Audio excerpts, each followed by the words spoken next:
Prime Minister Ranil Wickremesinghe was sworn in as the Minister of Finance, Economic Stability and National Policies. Mr. Wickremesinghe, a lawyer by profession, first entered Parliament in 1977. During his 45-year political career, he has held esteemed positions in the government as well as being the leader of opposition. He has been the Prime Minister on 5 previous occasions.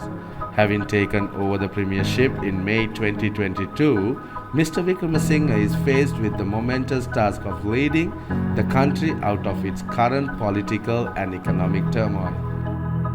Mr. Wickremesinghe is seen spearheading the efforts of bringing relief to the citizens of this land.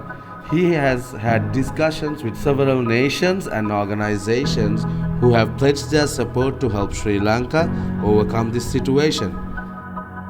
It is expected that future discussions with the IMF will also be held by the Prime Minister. In an exclusive interview with Reuters, Mr. Wickremesinghe also mentioned that an interim budget will be presented in 6 weeks, which will slash infrastructure projects to reroute funds into a 2-year relief program. He admitted having to print more money and that inflation could rise further, adding more pressure to the citizens who are already burdened with the rising cost of living. Where possible, his administration is looking at expenditure cuts across the government sector.